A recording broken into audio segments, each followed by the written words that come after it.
नमस्कार। खाली पड़िथिबा राज्यसभार 6टी आसन पाई उपनिर्वाचन अनुष्ठित होबाकू जाउछि, जोथिपाई कि विधिबद्ध भाव में आज विज्ञप्ति प्रकाश पाई एवं एई जो आसन गुड़िक खाली पड़ी ता भितरे आंध्रर 3टी, ओडिशार गोटे, वेस्टबेंगल गोटे एवं हरियाणार गोटे आसन रही। विज्ञप्ति प्रकाश पाइला परे ए विज्ञप्ति को देखिबा परे साधारण भाव में ओडिशा रे राजनैतिक समीक्षक माने टिके उत्सुकता प्रकाश करुछंती एवं ए विज्ञप्तिर प्रभाव ओडिशा राजनीति उपरे विशेष करके बिजु जनता दल राजनीति उपरे कौन पड़िबो से नहीं कि मध्य आकलन आरंभ कर दैछंती। आपण माने पचारिबे जे ये तो स्वाभाविक प्रक्रिया,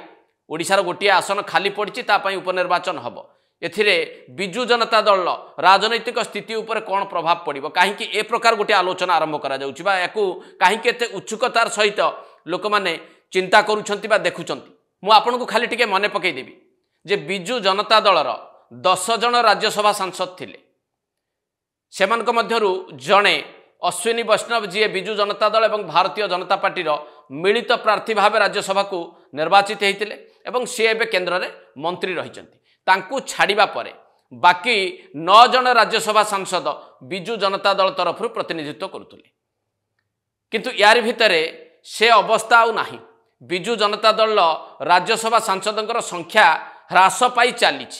मु दुईटी फोटो आपन को देखैबी, ए दुईटी फोटो आपन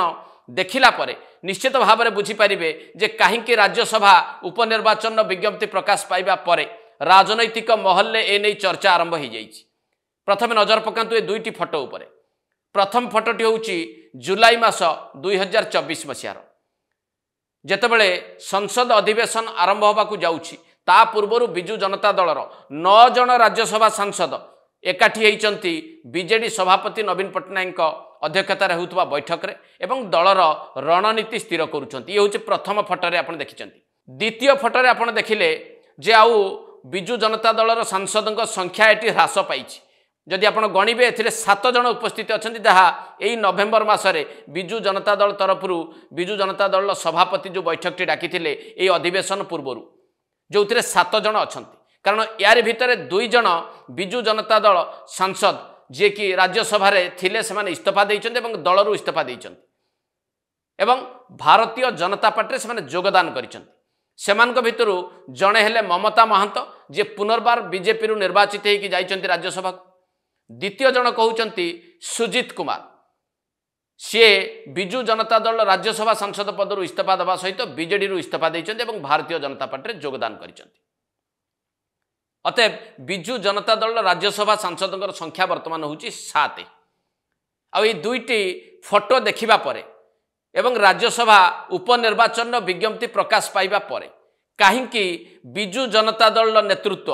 याकू अत्यंत गंभीरतार सहित नब ता भी टिके आपन पाखे कही रखिबी। कारण ये जो उपनिर्वाचन टी अनुष्ठित होउची एथिरे संख्या दृष्टि जदि हिसाब करा जाए ताले भारतीय जनता पार्टी जो प्रार्थी को चयन करिबो से ही केवल ए निर्वाचन में जीति पारिबे, कारण आवश्यक संख्या बीजेपी पाखे रही। बिजु जनता दल बा कांग्रेस केही प्रार्थी देले जीति पारिबे नाही बा जीतिबार आदौ संभावना भी नाही। तेणु बीजेपी जहाँ को प्रार्थी करिबो से राज्यसभा को निर्वाचित हेबे। जदि बीजेपी सुजीत कुमार को पठाए, जेमिति प्रथमे ममता महांत इस्तीफा देवा पर बीजेपी रे जोग देले एवं तांको राज्यसभा को पठागला, सही क्रम रे जदि सुजीत कुमार को भारतीय जनता पार्टी पुनर्वार राज्यसभा को मनोनीत करे ताहले बिजु जनता दल नेतृत्व आकु नहीं कि अधिक चिंताग्रस्त हेबे ना नहीं बा अधिक विव्रत हेबे ना नहीं। कारण ममता महांत जीवा परे ए आशा बीजेडी करि नथिबो बा करि नथिला जे आउ किए पुणी बिजु जनता दल राज्यसभा सांसद पद मध्य छाड़ी देबे एवं छाड़िले किए से होचंती सुजीत कुमार, जे कि अत्यंत घनिष्ठ सहयोगी थिले बिजु जनता दल नुआ नेता जी हवाकू चेष्टा करुले भिके पांड्यानकर। तेणु भिके पांड्यानकर घनिष्ठ सहयोगी जदि तांकू छाड़िकी बीजेपी को पलाउचंती एवं पुनर्बार बीजेपी तांकू राज्यसभा को पठेई दउची ताहले बिजु जनता दल स्वाभाविक भाव में भयभीत हबना नहीं। बिजु जनता दल भितर संदेह